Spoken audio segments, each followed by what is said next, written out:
ஸ்ரீ குருபியோ நமக. ஓம் காஞ்சிவாசாய வித்மகே சாந்தரூபாய திமகி தன்னச்சந்திரசேகரேந்திர பிரச்சோதியாத். ஜெய ஜெய சங்கர ஹர ஹர சங்கர, ஜெய ஜெய சங்கர ஹர ஹர சங்கர, ஹர ஹர சங்கர ஜெய ஜெய சங்கர, ஹர ஹர சங்கர ஜெய ஜெய சங்கர, காஞ்சி சங்கர காமகோடி சங்கர, காஞ்சி சங்கர காமகோடி சங்கர, காமகோட்டி சங்கர காஞ்சி சங்கர, காமகோட்டி சங்கர காஞ்சி சங்கர, ஜகத்குரு ஸ்ரீ மகாஸ்வாமிகளுக்கு ஹரஹர நம பார்வதி பதையே. தென்னாடுடைய சிவனே போற்றி, எந்நாட்டவர்க்கும் இறைவா போற்றி. ஓம் ஆதிபராசக்திக்கு ஜெய். ஸ்ரீவிநாயகமூர்த்திக்கு அப்பா வெற்றிவேல் முருகனுக்கு அரோகரா. ஓம் சுவாமியே சரவையப்பா. எல்லாருக்கும் நமஸ்காரம். ஒரு அமெரிக்காவில் வந்து முதல் என்னோட அமெரிக்கா விசிட் இது. இந்த ஒரு கிட்டத்தட்ட ஒரு வாரமாச்சு. இன்னைக்கு சந்திரமௌழி நாவத்தில் ஒரு டிஸ்கோர்ஸ். இன்னைக்கு நான் வந்து ஒரு நாள் 2 நாள் கழிச்சு சந்திரமௌழி ஆற்றுக்கு வந்தேன். பார்த்துக்கிறதுக்கோ சும்மா போகிற பக்கத்தில் வந்து பார்த்தேன். அண்ணாவை பார்த்தோன்னே நினச்சேன், இப்போ பாஸ்டனில் இருக்காரா மயிலாப்பூரில் இருக்காரான்னு வச்சு இதே மாதிரி காஸ்டியூமில் தான் இன்றைக்கி பார்த்தேன். இன்றைக்கி அதாவது எங்கே இருந்தாலுமே நம்மளோட நேட்டிவிட்டியை நம்ம கைவிட்டக்கூடாது அப்படிங்கிறது தான் நம்ம கலாச்சாரம் நமக்கு சொல்கிற விஷயம். அது பி ஏ ரோமன் இன் ரோம்னு சொல்லுவாள். ஆனால் இங்கே வந்து மாறாமல் நம்ம கல்ச்சரை பிடிச்சிட்டு இருக்கிறது ஒன்று தான் நம்மளால் பெரிய பலம். அது நம்ம சந்ததிக்கு அடுத்தடுத்து வரக்கூடிய தலைமுறைக்கெல்லாம் இதுதான் நமக்கு பலன் கொடுக்கும். இதைத்தான் என்ன சொல்லுவோம், நம்ம எல்லாம் கர்மா அப்படின்னு சொல்லுவோம். நம்மெல்லாம் எப்படி பிறப்படுத்திருக்கோம்? கர்மா நமக்கு மனுஷனை ஒரு பிறப்பை கொடுத்துருக்கு. கர்மா நம்மளை நல்லது செய்ய தோன்றுறது. ஒரு கெட்டது பண்ணுறதுனாலும் அதுக்கும் காரணம் கர்மா. போன பிறவியில், இதற்கு முந்தைய பிறவிகளில் நம்ம என்னென்ன செஞ்சோமோ அதனுடைய தொடர்ச்சி தான் இது.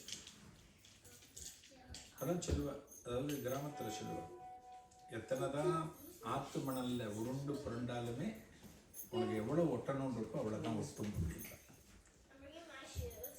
நம்ம ஒரே சமயத்தில் இன்னும் நல்லா சம்பாதிக்கணும், இன்னும் நல்ல வசதியாக இருக்கணும் நாம் நினச்சா மட்டும் போகாது. கர்மா நமக்கு என்ன கொடுத்துருக்கோ அவ்வளோதான் நமக்கு கிடைக்கும். அதே சமயத்தில் நமக்கு கிடைக்கணும்னு இருக்கிற ஒரு விஷயத்தை யார் நினைச்சாலுமே தடுக்க முடியாது, நமக்கு கிடைச்சிடும். நமக்கு கிடைக்கவே கிடைக்காதுன்னு இருக்கிற ஒரு விஷயத்தை நம்ம எத்தனை குட்டியரணம் போட்டாலும், எத்தனை ஸ்லோகம் சொன்னாலும், எத்தனை பாராயணம் பண்ணாலும் நமக்கு கிடைக்காது. கிடைக்கணுங்கிறது மட்டும்தான் நமக்கு கிடைக்கும். ஒரு பஞ்சு மிட்டாய் வியாபாரி ஒருத்தாங்க தான் இந்த கிராமத்தில் பார்ப்போம். பஞ்சு மிட்டாய்ன்றது ஒரு குச்சியில் அப்படியே ரோல் மாதிரி சுற்றி வித்துட்டு. அவன் என்ன பண்ணுவான், ஒரு கிராமத்தில் இருந்தான். தினமும் காலங்காலத்தில் ஒரு 5 மணிக்கு எழுந்து அவன் தொழிலை பண்ணி இந்த பஞ்சு மிட்டாயெல்லாம் தயார் பண்ணி ஒரு பெரிய கொம்பில் எல்லாத்தையும் சுற்றி வச்சுட்டு வீட்டிலேருந்து கிளம்புவான். கிளம்பி எங்கெங்கெல்லாம் பசங்க இருக்காங்களோ, எங்கெங்கெல்லாம் கடை தெரு இருக்கோ, சந்தை இருக்கோ, அந்த இடத்துக்கு போயிட்டு அதை விற்றுட்டு அந்த லாபத்தை வச்சு அவனுடைய குடும்பம் நடந்துருக்கு. அவன் போகிற வழியில் ஒரு சிவன் கோவில் இருக்கும். அவன் வியாபாரத்துக்கு போகிற வழியில் ஒரு சிவன் கோவில் இருக்கும். அவனுக்கு என்ன மனசில் ஒரு எண்ணம் வந்திருக்கு அப்படின்னா, நம்மளும் மனுஷன்தான், நம்மளும் உழைக்கிறோம், காத்தால எந்திரிச்சு உழைக்கிறோம். ஆனால் அந்த பஞ்சு மிட்டாயில் நமக்கு அதிக வருமானம் இல்லை, ரொம்ப சொற்பமாக தான் நமக்கு வருமானம் கிடைக்கிறது. ஆனால் மிச்சவாள்லாம் நிறைய சம்பாதிக்கிறாளே, அவள்லாம் நம்மளை விட சௌக்கியமாக இருக்காளே அப்படின்னு ஒரு நினைப்பு அவனுக்குள்ளே வந்து அவன் என்ன நினைக்கிறான், எல்லாத்துக்கும் காரணம் இந்த சிவபெருமான் தான் அப்படின்னு நினச்சின்னு இந்த பஞ்சு மிட்டாய் குச்சியோடு வரும்போது அந்த கோவிலுக்கு எத்தாப்புல நிற்பான்.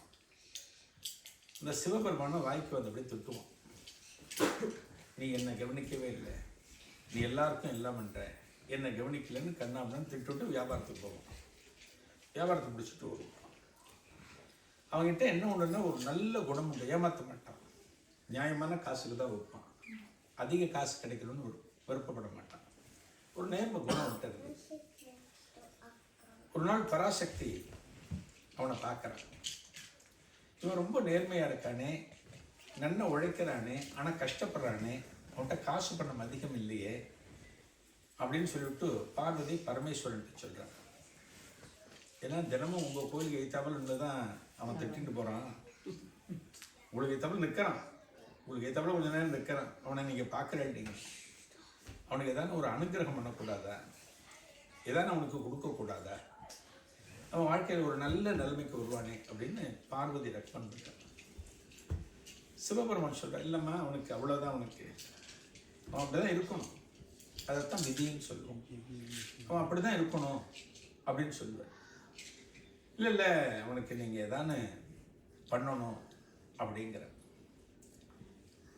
எந்த மனைவியை பார்த்தாலும் எல்லா வீட்லேயும் அப்படி தான். கணவன் சொல்கிறது எந்த காலத்தையும் ஒத்துக்க மாட்டேன். அவள் ஸ்டாண்டில் நிற்பார். இந்த பார்வதிக்கு என்ன, அவனுக்கு எதானு செய்யணும்னு மனசுள்ள நினச்சுட்டேன். இல்லை நீ அவனுக்கு செஞ்சு தான் ஆகணும். இல்லைம்மா அவனுக்கு செய்யக்கூடாதுன்னா அவ்வளோதான் அப்படின்னு பரமேஸ்வரன் சொல்கிறார். ஆனால் விடலை, திரும்ப சண்டை போட்டு அதுக்கு யாரை சம்மதிக்க வச்சுடுறான். சர்வேஸ்வரன் சம்மதிச்சுடுறார். சரி நாளைக்கு நான் அவனுக்கு கவனிக்கிறேன், கொடுக்குறேன் அப்படிங்கிற. அடுத்த நாள் காலத்தால் அவன் தேவல் வடிகாலத்தால் கிளம்பி பஞ்சு மிட்டாயெல்லாம் எடுத்துகிட்டு இந்த சிவன் கோவிலில் வந்து கண்ணாமண்ணு திரும்ப சத்தம் போட்டுவிட்டு பகவானை திட்டிட்டு அப்படியே வந்துட்டுருக்கான். அப்போ பார்வதியும் பரமேஸ்வரனும் மேலே புஷ்பக விமானத்தில் வந்துட்டுருக்காரு. ஆனால் அந்த வந்துட்டுருக்கான், அவனுக்கு எதானு செய்யணும்னு சொன்னேனே, அவனுக்கு செய்வதானு. உடனே ஒரு காஸ்ட்லியான ஒரு வைர மாலை பகவான் அப்படியே கீழே போடுறான். அவன் வர்ற வழியில் பார்த்தா அந்த மாலை அவனுக்கு கண்ணில் தெரியும். அவன் எடுத்து விட்டான்னா அவன் ஓஹோன்னு இருப்பான். அவன் பஞ்சு முட்டையை விற்க வேண்டாம், அவன் ஓஹோன்ற ஒரு நல்ல ஸ்டேஜுக்கு போயிடுவான்.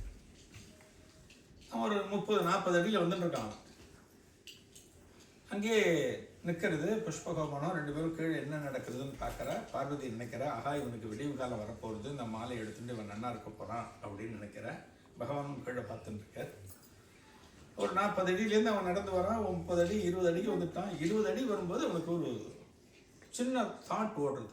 பஞ்சு மிட்டாய் வியாபாரி, நமக்கு இப்போ பார்வை நன்னா இருக்குது, வயசாகிடுது, 60 வயசு ஆகிடுது, ஆனால் பார்வை நன்னா இருக்குது, நம்மளால் நடந்து போக முடியறது, ரோட்டில் நடந்து போக முடியறது. இந்த பஞ்சு மிட்டாயெல்லாம் எடுத்துட்டு இன்னொரு 5 வருஷம் 10 வருஷம் கழித்து நமக்கு கண் பார்வை போயிடுத்து அப்படின்னா இந்த ரோட்டில் நம்மளால் நடக்க முடியுமா?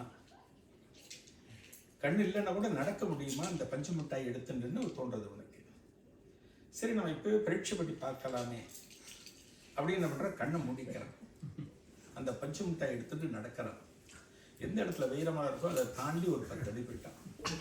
கண்ணை திறக்கிறான். ஆஹா கண்ணு போனால் கூட நம்மளால் நடக்க முடியறது அப்படின்னு சந்தோஷமாக நடக்க ஆரம்பித்தான். அவன் போயிட்டே இருக்கும்போது இந்த பக்கமாக ஆப்போசிட் திசையில் ஒரு வேத பிராமணர் ஒருத்தர் வர, பகவான் நாமத்தை சொல்லிட்டு வர. அவரோட கண்ணில் இந்த வைர மாலை படுறது. அவர் எடுத்து கண்ணில் ஊற்றின்னு பகவானே இன்னைக்கு எனக்கு அனுகிரகம்னேன்னு அவர் போக ஆரம்பித்தார். அப்போ பரமேஸ்வரன் சொல்கிறார், யாருக்கு என்ன ஒட்டணுமோ என்ன கொடுக்கணுமோ அவளுக்கு மட்டும்தான் கொடுக்க முடியும் அப்படின்னு பகவான் சொன்னார். அதுதான் நம்ம வாழ்க்கை. நமக்கு என்ன சௌகரியம் கிடைச்சிருக்கோ இந்த சௌகரியத்தை அனுபவிப்பதற்கு உண்டான கர்மவினை நமக்கு கிடைச்சிருக்கு. அதனால நம்ம நல்லா இருக்கும். இதுக்கு மேலே நம்ம ஆசைப்படக்கூடாது. பிரார்த்தனை ஒன்று தான் பகவான் கிட்ட வைக்க முடியும். எதுக்குமே ஆசைப்படக்கூடாது. ஆசைப்பட ஆரம்பித்தோம் அப்படின்னா அதற்கு ஒரு எல்லை கிடையாது, ஒரு லிமிட்டு கிடையவே கிடையாது. இப்போ சேச்சுரேஷன் பாயிண்ட் அப்படின்னு சொல்லுவாள். கெமிஸ்ட்ரியில் பார்த்தோன்னா லேபில் ஒரு லிக்விட் இறங்கும்போது ஒரு கலர் மாறும். சேச்சுரேஷன் பாயிண்ட் வந்தாச்சா அப்படின்ற கெமிஸ்ட்ரி டீச்சர் கேட்பார். இப்போ லைஃப்பில் நமக்கு பார்த்தோன்னா ஒரு சேச்சுரேஷன் லெவல் நமக்கு வரணும். அது தமிழில் சொன்னால் தன்னிறைவுன்னு சொல்லலாம். போகிறோம், நமக்கு எல்லாமே கிடைச்சிருக்கு, நமக்கு எல்லா சௌகரியமும் கிடைச்சிருக்கு, நமக்கு இதுவே போகிறோம் அப்படிங்கிற சேச்சுரேஷன் பாயிண்ட் வந்ததுன்னா நம்மளை மாதிரி சந்தோஷமான ஆள் யாருமே இருக்க முடியாது.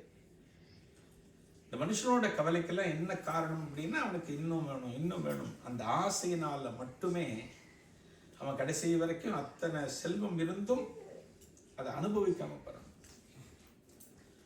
தலாய் லாமான்னு ஒரு பெரிய மாங்கோ திறந்த தலையிலம். ஒரு அருமையான ஒரு ஒரு ஒரு இடத்துல பேசுகிறப்ப ஒரு பாயிண்ட் ஒன்று சொன்னேன். இந்த காலத்தில் இருக்கிற வேலை செய்கிறவா, சோகால்டு ஐடி, இந்த மாதிரி பெரிய பெரிய இண்டஸ்ட்ரியெலாம் இருக்கிற இடத்துல நிறைய சம்பாதிக்கிறவா, யார் எய்த்தாவில் இருந்தாலுமே தெரியாது அவளுக்கு. இந்த ஐடியில் வேலை செய்கிறவளுக்குலாம் யாரான சொந்தக்காரன் வந்தால் டக்குன்னு எங்கேயும் பார்த்த மாதிரி இருக்கு அப்படின்னு. ஏன்னா ஃபுல்லாக ஆஃபீஸ் தான் வேலை. அவன் என்ன சொல்லுவான், இவன் என்ன சொல்லுவான், முதலாளிக்கு ரிப்போர்ட் பண்ணணும், போனால் நம்ம டேபிள் ஏதாவது லெட்டர் வச்சுருப்பானா, நமக்கு வேலை இருக்குமா, நிறைய கவலைகள் வாழ்க்கைலாம் உண்டு, நிறைய உண்டு வாழ்க்கை. அவர் சொல்லுவார், இந்த மாதிரி ஒரு சின்ன வயசில் வேலை செஞ்சு, சின்ன வயசில் இந்த வேலை செய்கிறவெல்லாம் எப்படின்னா ஆஃபீஸ்க்கு வந்து லீவ் போட மாட்டேன். இந்த இண்டஸ்ட்ரியில் இருக்கிறவரெல்லாம் பொசிஷன் லீவ் போட மாட்டேன். என்ன பயம் அப்படின்னா, லீவ் போட்டால் நமக்கு நம்ம இடத்துல எவனானது நாளைக்கு உட்காந்துருப்பான், நமக்கு எதான முதலாளி எதாவது ஃபயர் பண்ணுவார் அப்படிங்கிறதுனால அவனுக்கு என்ன கஷ்டம் வந்தாலுமே லீவு போடாமல், ஒரு வியாதி வந்தால் கூட அந்த வியாதிக்கு முறையான ட்ரீட்மெண்ட் எடுக்காமல் ஒரு சிம்பிளாக ஏதாவது ஒரு தைலத்தை தடவிக்கிறது, ஒரு மாத்திரையை போட்டுக்கிறது, ஃபார்மசியில் வாங்கி போட்டுக்கிறதுன்னு அந்த டைத்தை காலம் தள்ளுவோம். அவனோட மனசில் என்ன இருக்கும், நிறைய சம்பாதிக்கணும், நன்னா இருக்கணும், நம்ம ஃப்யூச்சரில் நன்னா இருக்கணும்னு சொல்லிட்டு பணத்தை நிறைய சேகரிப்பான். இது தலையிலமாக சொல்கிறது, நிறைய பணத்தை சேகரிப்பான்.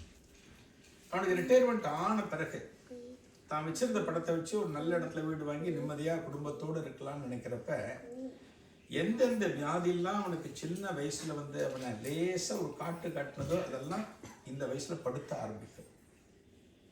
இந்த வியாதி படுத்துகிற போது அவன் என்ன பண்ணணும்னா ஒரு ஹாஸ்பிட்டலில் சேரணும்.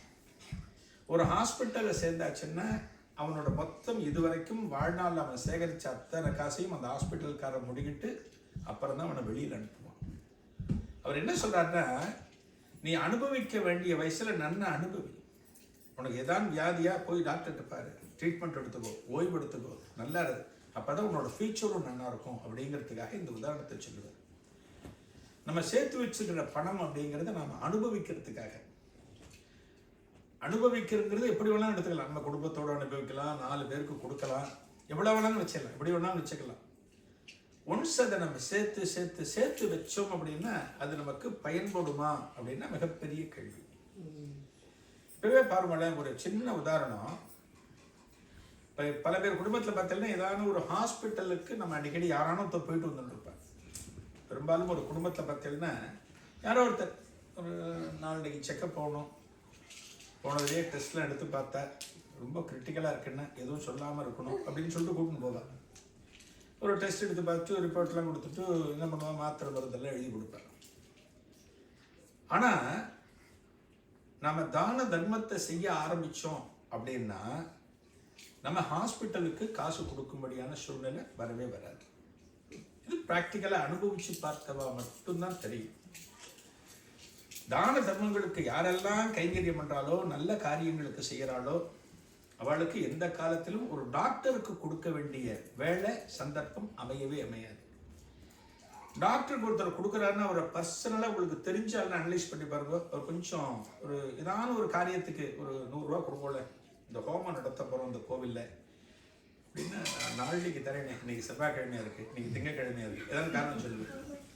அப்படி சொன்னால் என்ன அர்த்தம், நீ வந்துடாதர, அடுத்து வந்துடாத, எனக்கு இஷ்டம் இல்லைன்னு அர்த்தம் இல்லை. அது மறுத்தோடனே இங்கே செலவு போகும். அதனால தான் இந்த பக்திங்கிறது நமக்கு வரணும். மகாபலியோட பார்த்தோம் அப்படின்னா அதைத்தான் நமக்கு எல்லாம் ஃபீட் பண்ணினேன், நமக்கு கொடுத்தது. நீ காமாட்சியை கும்பிடு, உங்கள் குலதெய்வத்தை கும்பிடு, உன்னோட கோவிலுக்கு போயிட்டு வந்துட்டு பெரியவாளெல்லாம் மதித்து நடந்துக்கோ, உன்னால் முடிஞ்சதை ஒரு கோசாலைக்கு ஏதான இடத்துக்குலாம் உன்னால் என்னென்ன செய்ய முடியுமோ நீ செய். ஏன் இப்படிலாம் செஞ்சால் நம்ம லைஃப் நல்லா இருக்கும். அது பெரியவா டைரக்டாக சொல்ல, நீ இங்கே கொடுத்தா ஹாஸ்பிட்டலில் கொடுக்க முடியாமல் இருக்கும்னு சொல்லலை பெரியவன், அவள் சொல்ல மாட்டார். அந்த மாதிரிலாம் செஞ்சால் நம்ம நல்லா இருக்கும்.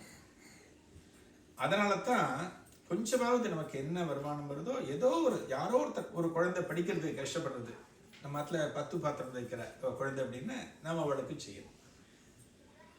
பெரியவாளுக்கு இருந்த இந்த ஞான திருஷ்டி, பெரியவாளுடைய வாக்கு அப்படிங்கிறதெல்லாம் அதெல்லாம் ரொம்ப பிரமிச்சு பார்க்க வேண்டிய ஒரு விஷயம். மகா பெரியவாளை சமகாலத்தில் வாழ்ந்த தெய்வம் அப்படின்னு புரிஞ்சுண்டவ ரொம்ப கொஞ்சம் பேர் தான் புரிஞ்சுட்டேன் மகாபெரிவா காலத்தில். எல்லாருக்கும் அது தெரியல. எல்லாருக்கும் ஒரு சாதாரண சன்னியாசி அப்படிதான் மகாபெரியோட போய் ஒரு சாஷ்டாங்கமாக நமஸ்காரம் பண்ணுறது டிப்பிக்கலாக பண்ணுவோம் இல்லையா? டக்குனு இருந்து போவோம், அப்படி போடணும், அப்படி போயிடுவோம், அப்படி இந்த மாதிரி போயிடுவோம். அதில் வந்து ஒரு ஸ்ரத்தையோ ஒரு இன்வால்மெண்ட்டோ அவ்வளவா இருக்காது அந்த காலத்தில். எல்லா பக்தர்களுக்கும் கிடையாது. ஆற்றுல கூப்பிட்டா பெரியவாளை தரிசனம் பண்ணணும் கூப்பிட்டான்னு சொல்லிட்டு போயிடுவோம், அவ்வளோதான். போயிட்டு முடிச்சுட்டு வந்துடுவோம், அவ்வளோதான். சில பேருக்கு மட்டும்தான் இவர் வந்து நடமாடும் தெய்வம். சில பேருக்கு மட்டும்தான் பெரியவாளை பற்றி புரிஞ்சுது. ஆனந்த விகடன் அப்படிங்கிற ஒரு பத்திரிக்கை உண்டு தமிழ்நாட்டில், ஆனந்த விகடன். அதோட ஃபவுண்டர் பேர் SS வாசன் பேர். அவர் தான் அதோட ஆரம்பிச்சவர். அவர் வந்து சென்னையில் வந்து மியூசிக் அகாடமின்னு சென்னையில் ஒரு இடம் இருக்கு. இந்த மியூசிக் அகாடமி இந்த பக்கம் ரோடு போகும். அந்த பக்கம் ஃபஸ்ட்டு பங்களா அவரோட பங்களா, SS வாசனோட பங்களா. அந்த வீட்டெல்லாம் ஒருத்தர் பார்த்துருந்தார் அப்படின்னா இப்படி பார்ப்பார், நான் வந்து பார்ப்பார். அத்தனை இடம், அத்தனை ஏக்கர். அந்த இடத்துல பார்த்தாலே இன்னைக்கு ஒரு கிரவுண்டு பார்த்தாலே இன்னைக்கு வந்து 40 கோடி 50 கோடி அந்த இடத்துல இருக்கும். இந்த மியூசிக் அகாடமி இடத்துல அவ்வளோ பெரிய பங்களா இருக்கு. கஷ்டப்பட்டு ஜீரோலேருந்து ஆரம்பித்தார் SS வாசன். திருச்சியிலேருந்து சைக்கிளில் வந்தார் சென்னைக்கு. திருச்சியிலேருந்து சென்னைங்கிறது ஒரு 325 கிலோமீட்டர். தான் முன்னேறணும், தனக்கு ஒரு நல்ல வாழ்க்கை சென்னையில் அமையணும். அப்போல்லாம் என்ன சொல்லுவா, ஆற்றுல படித்து முடிச்சோடனே மெட்ராஸுக்கு போயிடுறா, எதனா வேலை கிடைக்கும் அப்படிங்களா. எல்லாம் அங்கே வந்து விடுவோம். அதனால தான் மெட்ராஸ் இன்னைக்கு தத்தளிக்கிறது. இன்னைக்கு எல்லாம் மெட்ராஸ்க்கு அனுப்பிச்சிடுவார். அதுபோல் அவர் வந்தார், சைக்கிளில் வந்தார். ஏன்னா ஒரு பஸ்ஸில் வரத்துக்கு ரயிலில் வரத்துக்கு காசு இல்லை, அதனால் சைக்கிளில் வந்தார். வந்து முன்னேறிட்டார், ஓஹோன்னு வந்தார். அவரோட ஒரு பொண்ணு கல்யாணம். அவர் வந்து மகாபெரிவா டிவோட்டிவர், மகாபெரிவா பக்தர் SS வாசன். அவர் பொண்ணுக்கு ஒரு கல்யாணம் பண்ணினார். அவர் வீடே ஒரு கல்யாணம் பண்ணுற மாதிரி இருக்கும். வீட்டிலே கல்யாணம் பண்ணார்.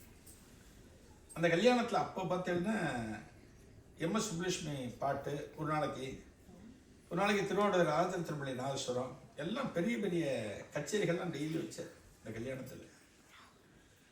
திருவாவூர் ராஜரத்திரம்பிள்ளைன்னு ஒரு பெரிய நாதஸ்வரம் இருப்பான். கும்போணம் ஆயிரம் ரோட்டில் திருவாவூர்துறைன்னு வரும்.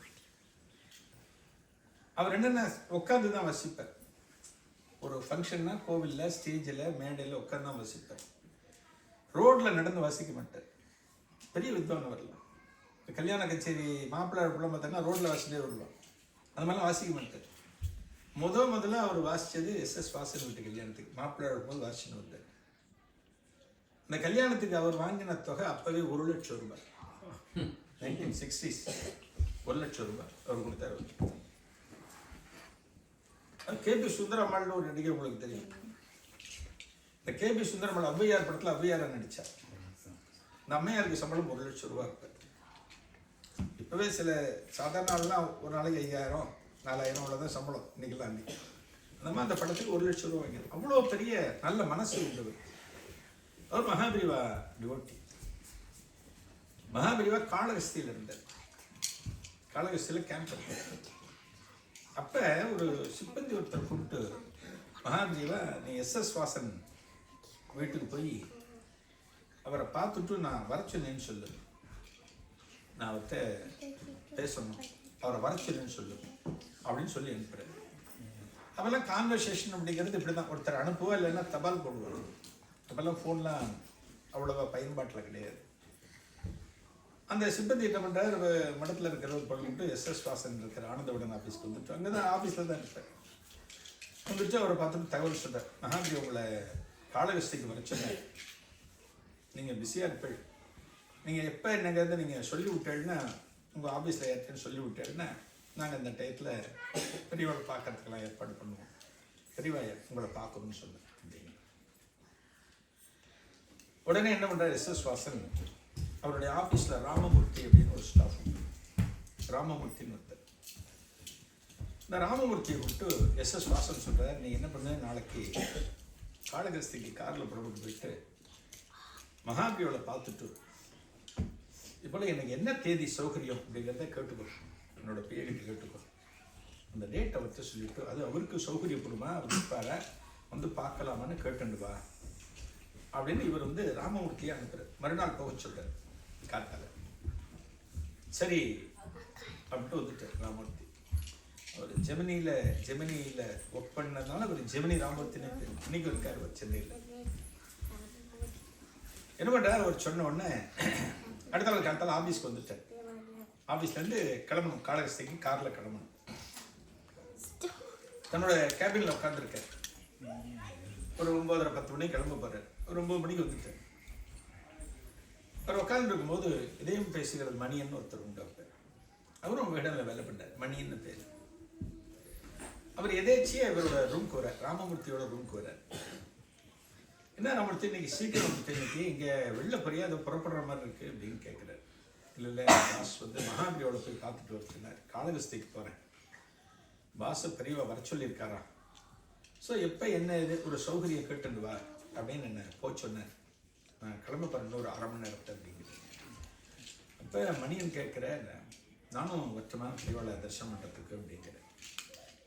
தாராளமாக வரலாமே, காரில் டிரைவர் ஓட்ட போகிறேன், நான் உட்கார போகிறேன், இடம் இருக்குது, நீயும் தாராளமாக வரலாமே அப்படிங்கிற.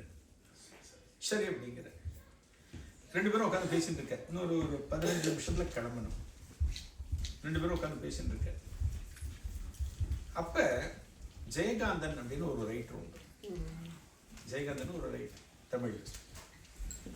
அவர் எப்படி அப்படின்னா, அவர் வந்து ஏத்திஸ்ட். அவர் வந்து கடவுள் இருக்கெல்லாம் அவருக்கு கிடையாது. அவர் வந்து நாஸ்திகர், கம்யூனிஸ்ட். அவர் ஏதோ ஒன்றுக்காக மணியனை பார்க்கறதுக்காக அவரோட கேபினுக்கு போயிருக்கார். மணியன் அங்கே இல்லை, ராமமூர்த்தி கேபினில் இருக்கான்னு யாரோ சொல்லியிருக்கார். அதனால இங்கே வந்துட்டார். அவர் வந்துட்டோம். இங்கே ஒரு நாற்காலியில் உட்காந்து, என்ன சார் உங்களை தான் பார்க்க வந்தேன், நீங்கள் இங்கே வெளில கிளம்புறீங்க போல இருக்கு அப்படின்னு ஜெயகாந்தன் கேட்குறேன். ஆமாம், நாங்கள் மகாபலியோட பார்க்க காலகஸ்திக்கு போகிறோம், எங்கள் பாஸ் போய் சொல்லியிருக்கார், ராமமூர்த்தி நானும் போகிறதா இருக்கோம் அப்படிங்கிறது. மகாபரிவான்னு சொன்ன உடனே ஜெயகாந்தனுக்கு ஒரு பிரகாசம் முகத்தில். இப்போ கிளம்ப போகிறீங்களா அப்படின்னு கேட்குறேன். ஆமாம், இப்போ இன்னொரு 15 நிமிஷத்தில் கிளம்ப போகிறோம், நானும் வரலாமா. 2 பேரும் சிரிக்கிறார். மணியனும் சிரிக்கிறார், ராமமூர்த்தி சிரிப்பா. நீ உனக்கு வந்து அங்கே என்னப்பா வேலை இருக்குது, உனக்கு தான் சாமி இல்லையே கடவுள்லையே, நீ கம்யூனிஸ்ட் ஆச்சே, உனக்கு எதுக்கு அப்படிங்கிற. இல்லை அதெல்லாம் கரெக்டு தான், இந்த கொள்கைலாம் கரெக்டு தான். ஆனால் எனக்கு சில சந்தேகங்கள் ரொம்ப நாளாக இருக்குது ஆன்மீகத்தில். அந்த சந்தேகங்களுக்கு யார்கிட்ட நிவர்த்தி பண்ணிக்க முடியும் அப்படின்னு நான் யோசிச்சப்போ எனக்கு மகாபரிவா மட்டும்தான் தெரிஞ்சது. இந்த சந்தேகத்தெல்லாம் நான் அவர்கிட்ட தான் கேட்க முடியும்னு தோணுது. என்கிட்ட சில சந்தேகங்கள் இருக்கு, நான் அவர்கிட்ட அதை கேட்கறதுக்காக வரேன்னு சொல்கிறேன் அப்படிங்கிற. சரி வாங்க, தாராளமாக வரலாமே. டிரைவர் ஓட்ட போகிற 2 பேர் இருக்கும், உடனே சேர்த்தா 3 பேர், முன்னாடி ஒருத்தர் பின்னாடி 2 பேர் சௌரியமாக போகலாம் அப்படிங்கிற. ஒரு 1/4 மணி நேரம் போகிறது 3 பேரும் காலகஸ்திக்கு கிளம்புற.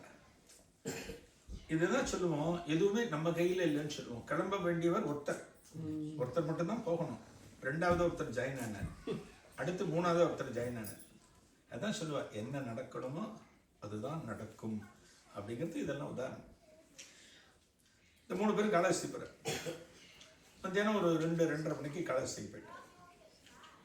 காலகஸ்தியில் பெரியவார் தங்கியிருந்த இடத்துல பார்த்தா நல்ல ஹெவி க்ரௌட். அங்கெல்லாம் ஆந்திராவில் பார்த்தீங்கன்னா மகாபிரிவாவில் பெத்தச்ச தேவுடு அப்படின்னு, தெலுங்குல பெத்தச்ச தேவுடுன்னா ஒரு பெரிய மகான் அப்படின்னு அர்த்தம். பெத்தச்சன்னா பெரியங்கிற அர்த்தம். அது அவ்வளோ கொண்டாடுவோம். மகாபிரிவாவில் பார்த்தோன்னா அந்த மகாபிரிவா மேலே இருக்கிற பக்தி பார்த்தோம்னா தமிழ்நாடெல்லாம் ஒன்றுமே கிடையாது, நம்மெல்லாம் ஒன்றுமே கிடையாது. நம்மெல்லாம் ஒரு ஆதாயத்துக்காக பிரிவாட்ட போகிறோம். நம்மெல்லாம் ஏதாவது ஒரு பிரார்த்தனையை மனசில் வச்சுன்னு பிரிவாட்ட போயிருப்பாங்க. அவள்லாம் கொட்டுவா பிரிவாட்டை, அப்படியே உட்காந்துருவா, சரண்டர் ஆகிடுவா. அவள்லாம் நம்ம டயத்தை பார்த்துட்டே இருப்போம், கிளம்பணுமேன்னு பார்த்துட்டு இருப்போம். அவளுக்கு அதெல்லாம் கிடையாது, அப்படி உட்காந்துருவா பெரியவா கிட்ட. கூட்டமான கூட்டம், பெரிய பெரிய அரசியல் தலைவர்கள் அன்றைக்கி வந்திருக்கா பெரியவாட தரிசனம் காலகஸ்தியில். இவன் என்ன பண்ணுறா, 3 பேரையும் இங்கே மடத்தில் இருக்கிற ஒரு சிப்பந்தி ரிசீவ் பண்ணுறேன். என்ன விகடன்லேருந்து வரா, ஒரு பெரிய ஸ்தாபனத்துலேருந்து வரா அப்படின்னு அவளை ரிசீவ் பண்ணி ஒரு இடத்துல பெரியவாட்டேருந்து ஒரு 40-50 அடி தள்ளி ஒரு இடத்துல உட்காத்தி வைக்கிறேன். இங்கே உட்காரும்போ யாரோ பேசின்னு இருக்கேன், அவள் போனோன்னு நான் உங்களை பெரியவாட்டை கூட்டின்னு போயிடுறேன் அப்படின்னு சொல்லி உட்காத்தி வச்சுட்டேன். 3 பேரும் உட்காந்துட்டேன். ஜெயகாந்தனும் உட்காந்துருக்காருங்க. ஒரு 1/4 மணி நேரம் போகிறது, 1/2 மணி நேரம் போகிறது, யாரோ எந்திரிச்சு போகிறா, பொசுக்கடி இன்னொருத்தர் யாரோ ஒருத்தரை கூட்டின்னு வந்து பெரியவாட்டை உட்காத்தி வைக்கிறேன். சட்டுன்னு போக முடியல. மணியனுக்கு ஒரு தர்ம சங்கடம் என்ன அப்படின்னா, இப்போ மணியனும் ராமமூர்த்தியும் எவ்வளோ நேரம் வேணாலும் பெரியவா கிட்ட உட்காந்துருக்கலாம், காத்துட்டு இருக்கலாம். ஒரு நாத்தியவாதி, அவர் என்ன சொல்லுவார், அந்த சாமியார்லாம் அப்படிதான்ப்பா, அவ்வளோ சீக்கிரம் எல்லாம் எதுங்க மாட்டாங்க, சும்மா பந்தா பண்ணிட்டு இருப்பாங்க, எதாவது போய் சொல்லுவார் தேவையில்லாமல். அதனால மணி என்ன பண்ணுறா, ஐயோ இவரை வர வச்சுன்னு இருக்கோமே, மடியில் கட்டின்னு வந்திருக்கோமே, ஏதாவது பண்ணணுமே. நாங்கள் ஆட்களை சொல்லி பார்க்குறேன், கொஞ்சம் சீக்கிரம் மட்டும் இவர் காத்துன்னு இருக்கார், எல்லாம் சொல்லி பார்க்குறேன். நான் கூப்பிட்றேன், யாரோ திடீர்னு வந்துட்டா, அடுத்து நீங்கள் தான் பேசிட்டு இருக்கும்போதே என்ன பண்ணுறா, அவளை கூப்பிட்டு கொஞ்சம் முன்னாடி வந்து உட்காத்தி வச்சுடுறேன். அடுத்து நீங்கள் போகலான்ட்டு ஒரு 20 அடி தள்ளி இடத்துல பெரியவா நேரில் பார்க்க முடியாது, வந்து உட்காத்தி வச்சுட்டு கரெக்டாக அங்கே இருக்கிற ஒருத்தர் எந்திரிக்கிறார். ஒரு ஃபேமிலி ஒன்று வருது, யாரோ காத்துட்டு இருக்கார். அவர் ஆந்திராவில் ஒரு பெரிய அரசியல் மகள், அவள் குடும்பத்தோடு வந்திருக்கா. பெரியவாக்கு உட்கார்றா, நமஸ்காரம் பண்ணுறா, மணின்னு பார்க்குறா, அடடா அப்படின்னு நினச்சிட்டு சுகத்தோடு உட்கார்ந்துருக்கேன். ஜெயகாந்தத்தை சொல்ல, கொஞ்ச நேரம் அவள் போனோம், நம்ம தான் போக போகிறோம், நீங்கள் கேட்குறதெல்லாம் அவள்கிட்ட கேட்கலாம் கொஞ்சம் அப்படின்னு கொஞ்சம் ஒரு சாந்தப்படுத்துறாரு அவரை. பரவாயில்ல அப்படிங்கிறார் ஜெயகாந்தன். அந்த அரசியல் தலைவர் ஃபேமிலி வந்தவ ஒரு 40 மினிட்ஸ் பெரியவாட்ட பேசிட்டு இருக்கார். 40 நிமிஷம் இவர் ஏதோ பெரியவாட்ட கேட்குறா, பெரியவா பதில் சொல்கிறார். ஒரு 40 நிமிஷம் போகுது. முடிஞ்சோன்னு அவன் எந்திரிக்கிறா, இவளை கூட்டிட்டு போய் அங்கே உட்காத்தி வைக்கிறார். கரெக்டாக அந்த சிப்பந்தி இவன் 3 பேரும் கூட்டு போய் பெரியவாட்ட உட்காத்தி வச்சுட்டான். அவர் போயாச்சு, அரசியல் தலைவர் போயாச்சு. மணியனும் ராமமூர்த்தியும் பெரியவாளுக்கு நமஸ்காரம் பண்ணி விகடன் வாசன் தந்து வரும் அப்படின்னு பெரிய ஆசீர்வாதம் பண்ணிட்டு, சுக்கிமா இருக்காரா, நல்லா போயிட்டு இருக்கா, ஸ்தாபனம் நல்லா போயிட்டு இருக்கான்னு கேட்குறேன். எல்லாம் போயிட்டு இருக்கு. அப்புறம் இன்னைக்கு வர்றதுங்கிறத சொல்கிறார். பக்கத்தில் மேனேஜர் இருக்கார், மேனேஜர் அதை குறிச்சுக்கிறார், அன்னைக்கு வரலாம் அப்படின்னு சொல்லி முடித்த உடனே அப்போ ஜெயகாந்தன் பக்கத்தில் உட்காந்துருக்கார், மகாபிரியோட கீதாவில் உட்காந்துருக்கார். அப்போ இவர் சொல்கிறார், மணின்னு சொல்கிற, நாங்கள் வந்த வேலையை முடிச்சுட்டோம், அவர்கிட்ட சொல்லிட்டோம், நீங்கள் வந்து அவர்கிட்ட ஏதோ சந்தேகம்லாம் கேட்கணும்னு சொன்னீங்களே, நீங்கள் அந்த சந்தேகம்லாம் கேட்கலாம் இப்போ அப்படின்னு. அவர் என்ன சொல்கிறார், என்னோட சந்தேகம் எல்லாத்தையுமே எனக்கு முன்னால் வந்து உட்கார்ந்து பேசுகிற அரசியல் தலைவர் எல்லாத்தையும் கேட்டுட்டேன். நான் என்னென்னலாம் அவர்கிட்ட கேட்கணும்னு நினச்சேனோ அவள் அத்தனையும் 40 நிமிஷம் பேச்சில் எனக்கு நான் பதில் வாங்கிட்டேன், நான் புரிஞ்சுட்டேன். எனக்கு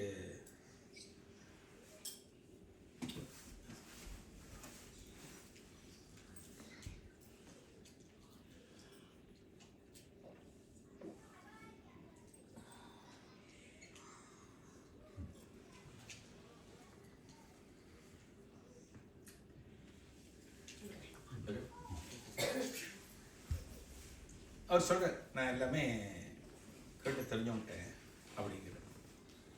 அப்போ அவரை ஃபார்மலாக இன்ட்ரடியூஸ் பண்ணுறார், மணி இன்ட்ரடியூஸ் பண்ணுறார். ஏன் ஜெயகாந்தன் வந்து அந்த இடத்துக்கு புதுசு, ஒரு விஐபி கூட ஒரு 4 பேர் போகிறாள்னா அந்த விஐபி இன்ட்ரடியூஸ் பண்ணார். என்னோட மேனேஜர், என்னோட செக்ரட்டரி உங்களை பார்க்க என் கூட வந்திருக்காரு அப்படின்னா அவள் நமஸ்காரம் பண்ணுவான், பெரிய பிரசாதம் கொடுப்பேன், ஒரு கர்ட்டசி இது. அதுக்காக ஜெயகாந்தனை இன்ட்ரடியூஸ் பண்ணுறதுக்காக மணி என்ன பண்ணுறார், இவர் வந்து ஜெயகாந்தன் தமிழில் எழுத்தாளர் அப்படின்னு சொல்கிறார். பெரியவா என்ன பண்ணுறார், முனுசாமியா அப்படின்னு கேட்குறார். சரி, நம்ம சொன்னது பெரியவா காதில் வெள்ளப்பட இருக்கு அப்படின்ட்டு மணி என்ன பண்ணுறார், ஜெயகாந்தன் பெரியவா, ஜெயகாந்தன் அப்படின்னு கொஞ்சம் அழுத்தமாக சொல்கிறார். திரும்பவும் பெரியவா முனுசாமியா அப்படிங்கிறார். அது யாருக்குமே புரியல, ராமமூர்த்திக்கு புரியல, ஜெயகாந்தனுக்கும் புரியல, மணியனுக்கும் புரியல. என்னடா அது, நம்ம தெளிவாக ஜெயகாந்தன் சொல்கிறோம், அவர் முனுசாமியான்னு கேட்கிறாரு பெரியவா அப்படின்னு சொல்லிட்டு நான் திரும்ப சொல்கிறேன். 3வது சொல்கிறேன், இல்லை பெரியவா ஜெயகாந்தன் ஒரு பேர், திரும்ப 3வது பெரியவா முனுசாமியா அப்படிங்கிற. சரி, இதுக்கு மேலே அதை விட்டுடும், அதையே சொல்லிட்டு இருக்க வேண்டான்ட்டு அவரை பற்றி சில விஷயங்கள் பெரியவட்ட சொல்லி ஒரு 5 நிமிஷத்தில் அங்கேருந்து எல்லாம் கிளம்பிடுறோம். 3 பேரும் கிளம்பிடுறோம். இவன் 2 பேரும் பிரசாதம் கொடுத்து எல்லாம் பாசெல்லாம் பிரசாதம் கொடுத்துருன்னு சொல்லிட்டு பெரியவா அனுப்பிச்சிட்டு இவன் 3 பேரும் சென்னைக்கு வர. அன்றைக்கி ராத்திரி ஊருக்கு வர்றதுக்கு கிட்டத்தட்ட ஒரு 10 மணி ஆகிடுறது சென்னைக்கு வர்றதுக்கு. ஜெயகாந்தனை கார்லேயே போய் அவர் வீட்டில் விட்டுவிட்டு இவன் 2 பேரும் இடத்துல இறங்கின்றாங்க. அடுத்த நாள் கார்த்தால ராமமூர்த்தி சீக்கிரம் வந்துட்டார் ஆஃபீஸ்க்கு. வழக்கம்போல 9:30 மணிக்கு வந்துட்டார். ஏன்னா பாஸ்ட்டை போய் ரிப்போர்ட் பண்ணணும். நான் நேற்று போயிட்டு வந்தேன், பார்த்தேன், அவர் எத்தனாம் தேதி சௌகரியம்னு சொன்னார் அப்படிங்கிற தகவல் சொல்லும் இல்லையா. ஒரு காலங்கத்தால் வந்துடுவார் பாஸ், எஸ்எஸ் வாசன். அதுக்காக சீக்கிரம் வந்திருக்கார். இவர் சீட்டில் உட்கார கொஞ்ச நேரத்தில் ஜெயகாந்தன் வர. ஜெயகாந்தன் வந்துட்டார். இவர் கேபினுக்கு வந்தானே இவருக்கு ஆச்சரியம். ஏன்னா உங்களை வீட்டில் விட்டால் ரொம்ப லேட்டாச்சே, நீங்கள் எதுக்கு ரெஸ்ட்டில் எடுக்க இப்போ வந்து நிற்கிற இப்போ என்ன விஷயம் அப்படிங்கிறேன். இல்லை அர்ஜென்ட்டாக உங்களை பார்க்கறதுக்காக நான் வந்தேன் அப்படிங்கிறேன். என்ன விஷயம் அப்படிங்கிறேன். நேற்றுக்கு ராத்திரி என்னை வீட்டில் விட்டீங்க நீங்கள், ஒரு 10 மணி ஆயிடுச்சு. வீட்டுக்குள்ளே போனோடனே எங்கள் அம்மா இருந்தாங்க, அப்பா இல்லை அவருக்கு. அப்போ வந்து அப்பா இல்லை, அம்மா தான் இருக்காங்க. எங்கள் அம்மா கேட்டாங்க சாப்பிட்றியாடா அப்படின்னு கேட்டாங்க. இல்லைம்மா வெளியில் சாப்பிட்டேன் அப்படின்னு சொன்னாங்க. அப்படின்னு நான் சொன்னேன். ஏன்டா இவ்வளோ லேட்டாச்சு, எங்கே போனேன் அப்படின்னு அம்மா கேட்டாங்க. நான் இது போல் காஞ்சி பெரியவரை பார்க்கறதுக்காக போனேன், சில டவுட்ஸுக்காக போனோம்மா அப்படின்னு சொல்கிறப்ப எங்கள் அம்மா கையெடுத்து கும்பிட்டாங்க. அப்போ நான் எங்கள் அம்மா கிட்ட சொன்னேன், ஏச்சே அந்த முனுசாமின்னு சொன்னது ஞாபகம் வந்து, அம்மா ஜெயகாந்தன்னு சொல்லும்போது அவர் முனுசாமி முனுசாமி முனுசாமின்னு சொன்னார்மா அப்படின்னு சாதாரணமாக சொல்லியிருக்கார். ஒரு தகவலை சொல்லியிருக்கார். தகவலை எங்கள் அம்மா கிட்ட சொன்னேன். எங்கள் அம்மா முகத்தில் ஒரு அதிர்ச்சி இருப்பேன். என்ன பேர் சொன்னாருடா அப்படின்னு திரும்ப கேட்டாங்க. முனுசாமி முனுசாமின்னு சொன்னார் அப்படின்னா. அவ சொல்கிறா, எங்கள் அம்மா சொல்கிறாங்க, அதுதான்டா உனக்கு நாங்கள் வச்ச பேர். உங்கள் அப்பாவும் நானும் நீ பிறந்த உடனே உனக்கு வச்ச பேர் முனுசாமி. அந்த விஷயம் தெரிஞ்சவங்க 2 பேர் தான். ஒன்று உங்கள் அப்பா, இன்னொன்று உங்கள் அம்மா. உங்கள் அப்பா இப்போ இல்லை, எனக்கு மட்டும்தான்டா தெரியும் மகனே அப்படின்னு சொல்கிறப்ப அப்போ தான் ஜெயகாந்தனுக்கு தெரியறது எப்பேற்பட்ட ஒரு நடமாடும் தெய்வத்தின் முன்னால் போய் நம்ம உட்கார்ந்துட்டு வந்திருக்கோம் அப்படிங்கிறது அப்போ தான் தெரியுது. இதுதான் மகாபிரிவருடைய ஞான திருஷ்டி. அதனால தான் என்ன சொல்கிறோம், நமக்கெல்லாம் ஒரு குரு கிடைக்கிறார், ஒரு குருவை நம்ம எடுத்துருக்கோம் அப்படின்னா அந்த குருவுக்கு விசுவாசமாக அவருடைய காலுக்கு செருப்பாக நம்ம இருந்தோம் அப்படின்னா நம்மளை விட வசதியான ஒரு பிறவி நம்ம பார்க்கவே முடியாது. ஒரு குரு ஒருத்தர் தான் நம்மளை எல்லா விதமான கஷ்டத்திலிருந்தும் நம்மளை எடுக்கக்கூடிய, எத்தகைய கஷ்டம் வந்தாலுமே சரி அந்த கஷ்டத்திலே நம்மளை எடுத்துருவார். 2016 நினைக்கிறேன், நான் வந்து நியூசிலாந்து ஃபர்ஸ்ட் டைம் போனேன். 2016 வெலிங்டன். இங்கே ஒரு ப்ரோக்ராமுக்காக கூப்பிட்டு எல்லாம் ஏற்பாடு பண்ணியாச்சு, டிக்கெட் எல்லாம் பண்ணியாச்சு. நாளைக்கு நான் ஃப்ளைட் ஏறணும். நாளைக்கு வந்து நியூசிலாந்துக்கு கிளம்பணும். முதல் நாள் வரைக்கும் விசா வரல எனக்கு. விசா வந்து பாம்பேலேருந்து வரணும். விசா வந்துவிடுன்னு நினச்சி எல்லாம் ஏற்பாடு பண்ணிட்டேன். டிக்கெட்லாம் போட்டாச்சு, அங்கே ஃப்ளையர்லாம் எல்லாம் போட்டு பண்ணியாச்சு. முதல் நாள் விசா வரத்துக்கான அறிகுறி இல்லை. பாம்பேலேருந்து வரணும், கொரியரில் வரணும். எனக்கு அங்கேருந்து ஃபோன் பேசிகிட்டே இருக்கேன் நியூசிலாந்துலேருந்து. என்ன சார் வந்துவிட்டா, விசா வந்துவிட்டா? இன்னும் வரல சார், இன்னும் வரல சார். நம்ம கொஞ்சம் தள்ளி வச்சுல்லாமல் நான் என்னென்ன பண்ண முடியுமோ கேன்சல் பண்ண முடியும் எல்லாத்தையும் நான் கேன்சல் பண்ணிடவா அப்படின்னு அவர் கேட்டார். இன்னொரு 1 மணி நேரம் பார்க்கலாமே, இன்னொரு 1 மணி நேரம் பார்க்கலாம் சார், அப்புறம் நம்ம முடிவெடுக்கலாம். ஏன்னா இவ்வளோ கஷ்டப்பட்டு எல்லாம் பண்ணிவிட்டு கொஞ்சம் ஏமாத்தமாக இருக்கும். அது அப்போ வந்து ஒரு பெரியவாட்ட ஒரே ஒரு வித்தியாசம் தான் வச்சேன். எல்லாம் பண்ணி எல்லாம் வச்சுருக்கா, கொசுக்கூட போனால் யாருக்கும் கஷ்டம் இருக்காது, இல்லைன்னா பல பேருக்கு நஷ்டம் கஷ்டம் எல்லாமே இருக்கும் அப்படின்னு நினைக்கிறப்ப